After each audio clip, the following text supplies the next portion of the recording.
মসজিদে হারাম সম্প্রসারণ প্রকল্পের পরিকল্পনা ও বাস্তবায়নের ভার দেয়া হয়েছিল মিশরীয় স্থপতি ডক্টর মোহাম্মদ কামাল ইসমাইলের ওপর। স্থপতি ডক্টর মোহাম্মদ কামাল ইসমাইল ইসলামী স্থাপত্যে 3টি ডক্টরেট ডিগ্রি লাভ করেন। শতবর্ষীয় স্থপতি তার জীবনের পুরো সময়টা মক্কা ও মদিনার 2 মসজিদের সেবায় আত্মনিয়োগ করেছিলেন।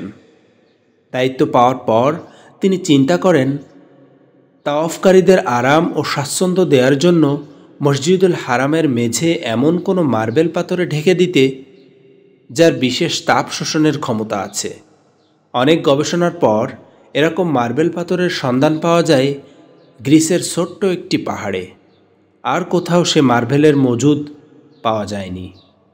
স্থপতি কামাল ইসমাইল গ্রিসে গিয়ে মার্বেল কেনার চুক্তি স্বাক্ষর করেন। সাদা মার্বেলের মজুদ চলে এলে সেগুলো দিয়ে বিশেষ নকশায় মসজিদুল হারামের মেঝে গড়ে তোলা হয়। এই ঘটনার দীর্ঘ 15 বছর পর সৌদি সরকার কামাল ইসমাইলকে আবারও ডেকে মদিনার মসজিদে নববীর চারপাশের চত্বরও একইভাবে সাদা মার্বেল দিয়ে ঢেকে দেওয়ার দায়িত্ব দেন। ডক্টর মোহাম্মদ কামাল ইসমাইল দ্বিধাদ্বন্দ্ব নিয়ে আবার গ্রিসে চলে গেলেন। তার জানা ছিল না সেই মার্বেল পাথর আর সেখানে আছে কিনা। গ্রিসে গিয়ে জানতে পারেন 15 বছর আগে পাহাড়টির বাকি পাথর বিক্রি হয়ে গেছে। বিমর্ষ কামাল ইসমাইল এ কথা শুনে হাতে থাকা কফি পর্যন্ত শেষ করতে পারেননি। পরের ফ্লাইটে তিনি মক্কায় ফিরে যাওয়ার সিদ্ধান্ত নেন। তবে ফিরে আসার আগে বাকি মার্বেল পাথরের ক্রেতার নাম ঠিকানা জানতে চান। তাকে বলা হয় 15 বছর আগের লেনদেনের তথ্য বের করতে একটু সময় লাগবে, পেলে জানানো হবে। পরদিন তাকে জানানো হলো ক্রেতার নাম ঠিকানা খুঁজে পাওয়া গেছে।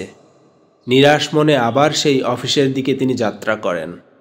ঠিকানা হাতে পেয়ে তার হৃদকম্পন বেড়ে যায়, কেননা কাগজের তথ্য অনুযায়ী ক্রেতা এক সৌদি কোম্পানি। স্থপতি কামাল ইসমাইল ক্রেতা কোম্পানির ব্যবস্থাপনা পরিচালকের সঙ্গে দেখা করেন। জানতে চান 15 বছর আগে গ্রিস থেকে কেনা সেই মার্বেল পাথর দিয়ে তারা কী করেছেন। ভদ্রলোক প্রথমে সহসা কিছুই মনে করতে পারলেন না।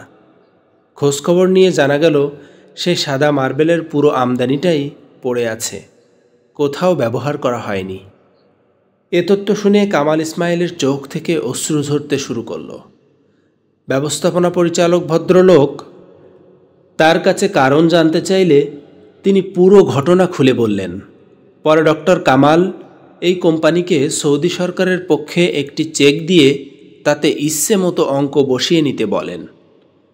কিন্তু কোম্পানির মালিক যখন জানলেন এই সাদা মার্বেল পাথর মসজিদে নববীর চত্বরে বসানো হবে, তখন তিনি চেক নিতে অস্বীকৃতি জানান। তিনি বলেন, আল্লাহ আমাকে দিয়ে এটা কিনিয়েছেন, আবার তিনিই আমাকে এর কথা ভুলিয়ে দিয়েছেন। সেই মার্বেল পাথর রাসূলুল্লাহ সাল্লাল্লাহু আলাইহি ওয়াসাল্লামের মসজিদের উদ্দেশ্যে এসেছিল, আর এই পাথর দিয়ে মসজিদে নববীর চত্বরও মুড়িয়ে দেয়া হয়।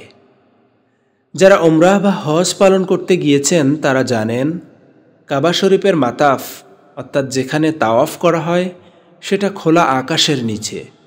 প্রচণ্ড রোদে যখন চামড়া পুড়ে যাওয়ার জোগাড়, সেই মুহূর্তে তাওয়াফ করতে গেলে পায়ে কোনো কষ্ট অনুভূত হয় না, বরং পায়ের পাতায় বেশ প্রশান্তির অনুভূতি হয়। স্থপতি ডক্টর কামাল ইসমাইল এই কাজের জন্য কোনো পারিশ্রমিক নেননি। সৌদি বাদশাহ ফাহাদ এবং বিন লাদেন গ্রুপের দেয়া মোটা অঙ্কের চেক তিনি ফিরিয়ে দেন। তার প্রশ্ন ছিল, এই 2 পবিত্র মসজিদের কাজের জন্য পারিশ্রমিক নিয়ে শেষ বিচারের দিনে আমি কোন মুখে আল্লাহ তাআলার সামনে গিয়ে দাঁড়াবো?